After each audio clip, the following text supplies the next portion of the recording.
plenty of volume.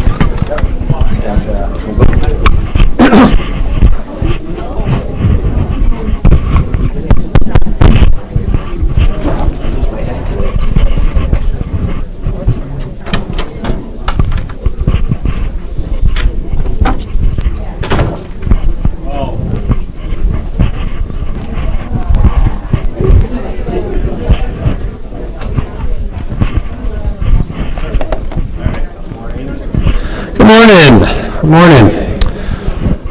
All my left brain people are getting very upset with all our right brain people. It's time to get going now. So, all you chatty Cathys, come on in.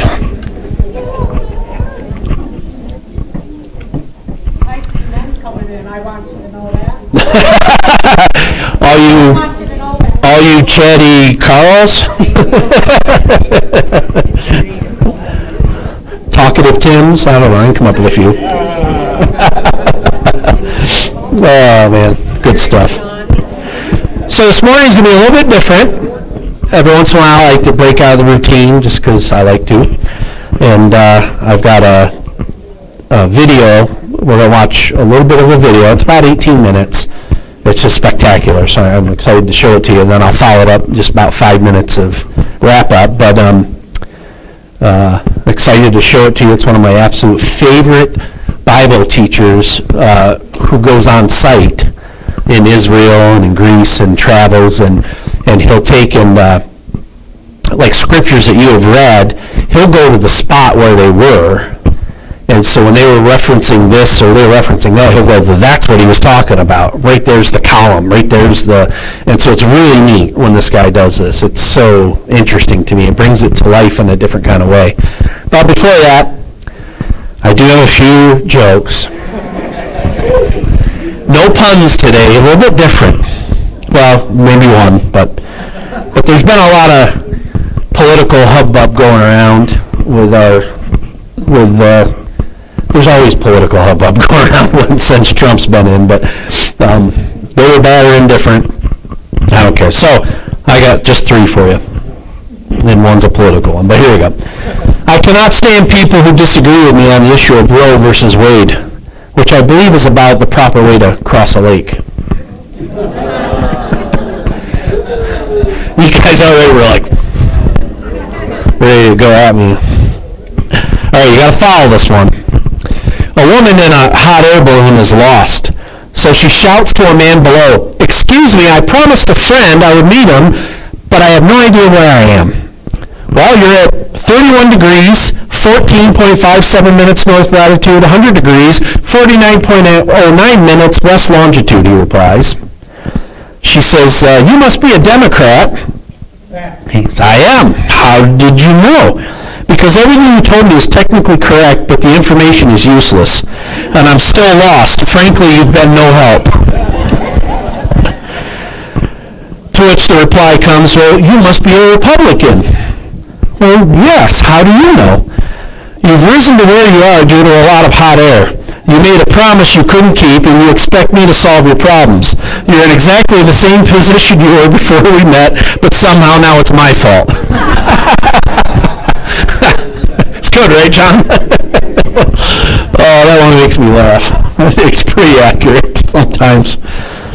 All right, one more. It's not political. We can relax. I know. So a preacher goes to a nursing home to meet an elderly parishioner. As he's sitting there, he notices a bowl of peanuts beside their bed, and he decides to just take one. And as they talk, before he knows it, he just keeps, peanuts are addictive, and he's eating them and eating them and eating them. And as the time passes by, before he knows it, he's literally eating all the peanuts in the dish. And he says, "Ma'am, I'm so sorry. I seem to have eaten the entire dish of peanuts. I kind of feel bad." And she goes, "Oh, no worry. That's okay. Geez, without my teeth, all I can do is suck the chocolate off them and put them back."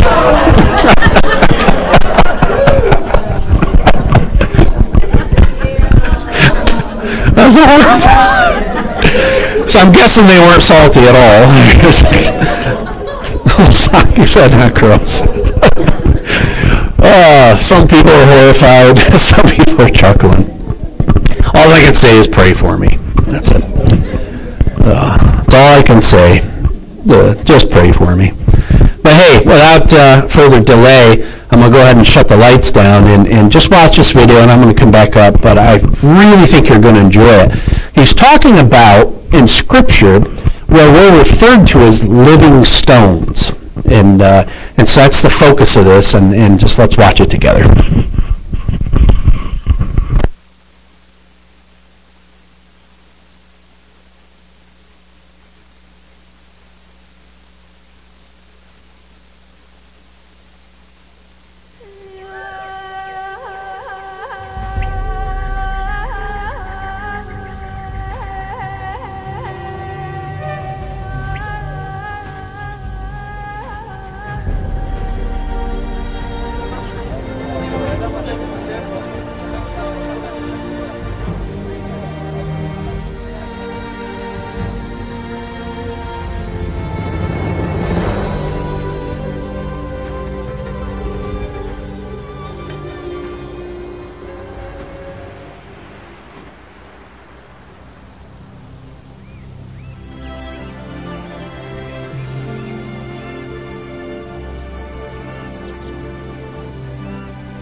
Jesus went to the Galilee and called his disciples, his Talmidim. What would happen when their teaching, their message began to bear fruit and they made disciples? And those disciples had to go out into a Greek world.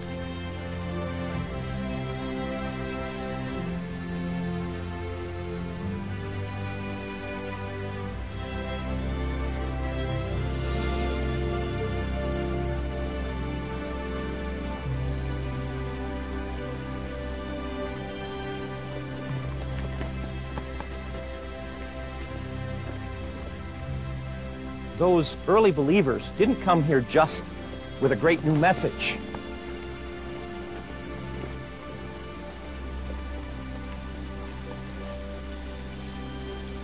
Nobody here thought, I'm not going to heaven. Every God promised it. What did they bring here that the Greeks, the Romans, those of a Hellenistic world would never have seen before?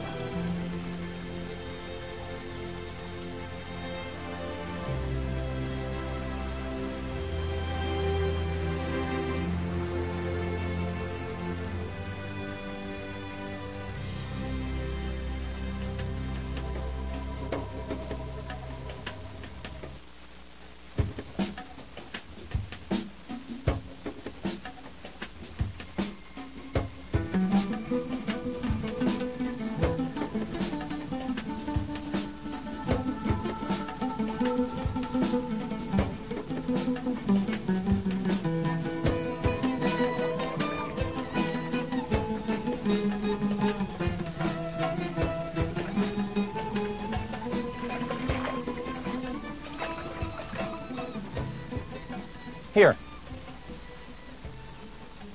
just above us is the podium, the base of the Temple of Athena. Big and strong and powerful. Temple stood above it. It's pretty well gone now. And running out of one corner was a fountain. Now you have to use your imagination here. This probably had a head on it, like a lion's head. And that water came running out of the lion's head like this. And it spilled down into a marble pool right here. And so if you were walking in this hot sun some distance, your water's warm, it wasn't too good to start with, you could stop here, put your hand in the water, take a drink. Now where does this water come from here in Priene? Athena. What an amazing who gives us water. In Priene, everything was religious, even a drink of water. Let me ask you a question. Do you remember putting your hand in the waterfall this morning? How many of you at that moment thought about God? Now, I did only because I knew what I was going to do with that. But do you understand? We take water as if it's just there. Worship the Lord your God, says the Torah, and he will supply you with food and water. This gave the believer an opportunity to stop here and to say to their granddaughter, this isn't Athena. This comes from the God of heaven. But it made them countercultural, because their message was very different than the message of their culture. And even a drink of water gave them a chance to declare who they followed. Come.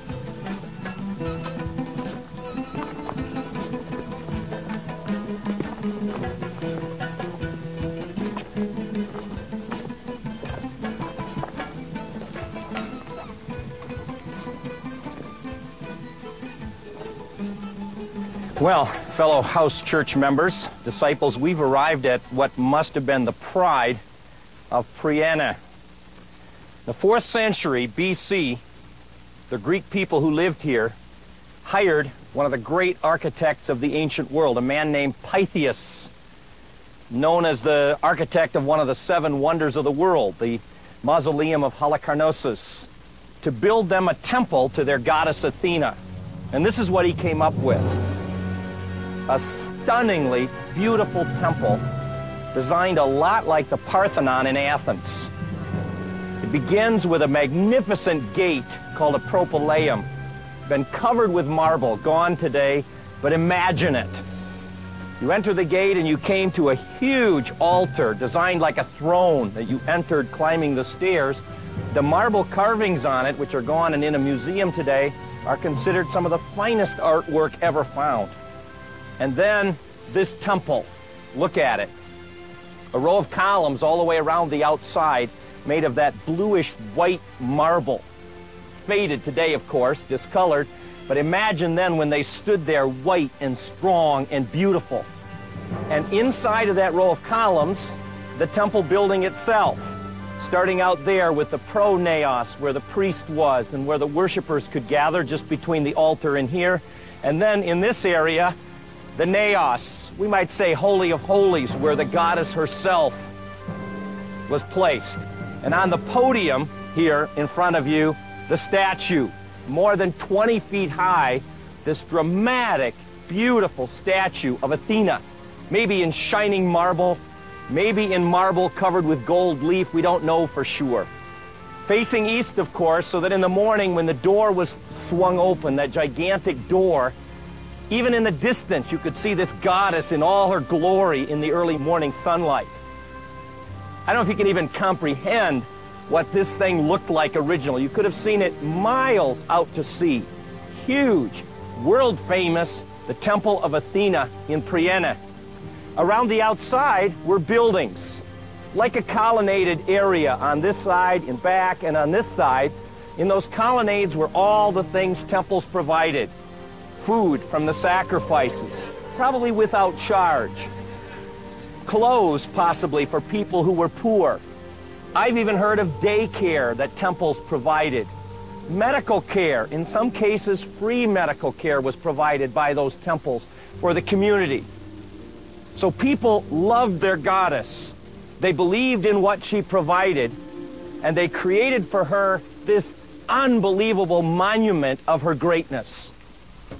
When this temple was built, many of the stones were cut for the exact place where they ended up. If you wander around here, you can find stones with numbers etched on them, because that stone was cut in the quarry for that place. So, for example, it's possible that the stone right here, the second drum on this column, was carved in the quarry for exactly that place.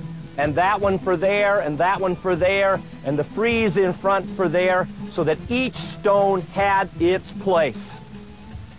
Now imagine such a glorious monument to the greatness of Athena. Why would these people in Priene build such a huge temple to their goddess? And the answer was, this temple was a way to declare to the world how great she was. How would you know how great Athena was? Well, Athena provides water. Athena provides food. Athena provides medical care. Athena provides clothes. Look at the building she lives in. So the whole world knew how great the Athena of the Priennes was. Now imagine that we're members of a house church here in Priene. One of our children goes with a friend and comes up to this beautiful temple. And the friend takes the free food and watches a play put on free by the temple with actors in the theater. And the child comes back that evening and says to us as we sit around our simple meal in our house church, I saw my friend's temple where Athena lives. I saw them swing open the door and I saw her in all her glory. Where's ours? My friend wants to know, where's the temple to our God? Where can we go to see how great He is? What would you answer? Where did the presence of God live in Priene? I know they were asked that question because Paul once said, the God who created the world and everything in it, the Lord of heaven and earth, does not live in temples made with hands. I hear someone asking him, where's your temple? Well, let me show you the picture that God painted. Recite this verse with me.